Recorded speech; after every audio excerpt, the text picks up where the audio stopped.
आज सोमवार था और रघुवीर अपने दोस्त चेतराम से मिलने गांव की सभा के पास जा रहा था। धीरे धीरे चलते हुए रघुवीर सोच रहा था, आखिर क्या लेकर जाए अपने मित्र से मिलने के लिए। अब रघुवीर चेतराम के घर पहुंचने ही वाला था कि उसे कुछ अजीब महसूस होता है और रघुवीर एक जगह रुककर देखने लगता है तो वो देखता है कि अरे भैया, ये क्या बवाल देख लिया, और मुझे ही क्यों ऐसी चीजें दिखती हैं, और किसी को बताऊं तो कोई मेरा यकीन नहीं करता है। अब तो ये बात सरपंच यानी मेरे दोस्त चेतराम को बतानी पड़ेगी। चलो जल्दी दौड़ो अपने मित्र के घर। अब आराम आराम से चलने वाला रघुवीर अब भागने लग जाता है और जल्दी जल्दी अपने मित्र के घर की तरफ भागने लग जाता है, इस सोच में कि अब वो वहीं सुरक्षित है। चलिए देखते हैं कि रघुवीर पहुंच पाता है या नहीं।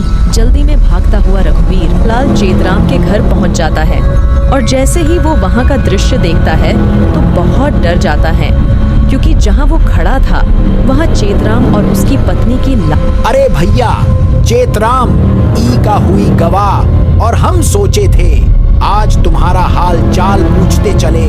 हे भगवान, मुझे ये दृश्य क्यों दिखाया। मैं अब यहाँ और नहीं रुक सकता। अब मैं यहाँ से जा रहा हूँ।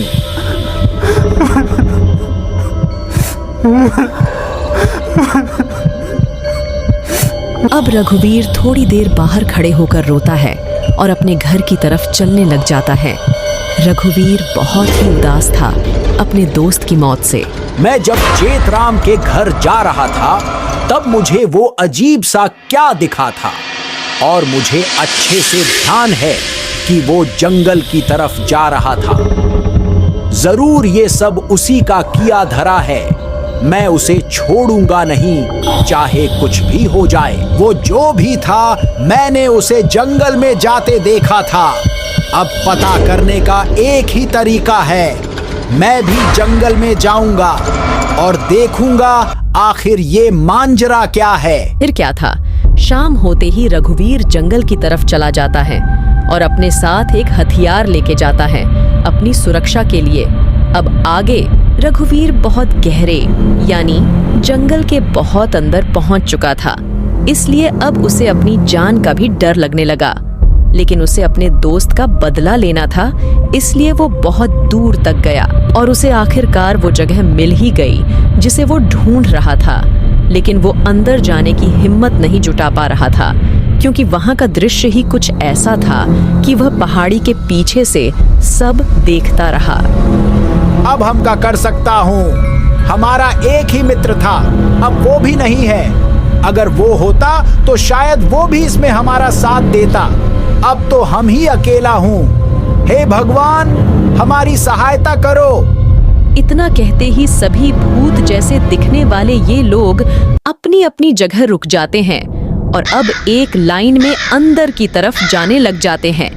ये सब देखते ही रघुवीर को एक तरकीब सूझ जाती है और अब जो मैं कर सकता हूँ अपने मित्र का बदला लेने के लिए, कि इनके अंदर जाते ही मैं पहले आग जला लेता हूँ और इन लोगों के साथ साथ इस घर को ही जला देता हूँ, ताकि अब पूरे गांव में शांति का माहौल रहे और मेरे मित्र को भी शांति मिले।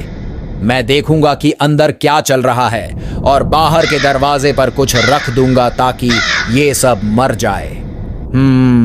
जब रघुवीर अंदर झांक कर देखता है तो उसे दिखता है कि अंदर उन्हीं जैसों की सेना है और एक उनमें सबसे बड़ा है और वही उन्हें आदेश देता है। अब जितनी जल्दी हो सके रघुवीर आग जलाने चला गया और जाते ही आग जला ली। अब यही एक चीज है जिससे मैं अपने दोस्त और उसके परिवार का बदला ले सकता हूँ, और मैं किसी भी कीमत पर बदला लूंगा। आखिर एक ही तो दोस्त था मेरा। आग जलाने के बाद ही रघुवीर जल्दी से बहुत सारे पत्थर एक एक करके उनके दरवाजे के सामने रखाता है और आने जाने का रास्ता बंद कर देता है। सारी तैयारी मैंने कर दी। अब जल्दी से मुझे इस मशाल का इस्तेमाल करके इन भूतों को उनके किए की सजा देनी होगी। रघुवीर अपने दोस्त चेतराम को याद करके वहां से चला गया, अपने हाथ में मशाल लेकर, और उन भूतों के रहने की जगह में आग लगाकर अपने गांव की तरफ बढ़ने लगा। अब मेरे दोस्त और उसके परिवार वालों की आत्मा को शांति भी मिल जाएगी और मैं भी चैन से अपनी जिंदगी जी पाऊंगा।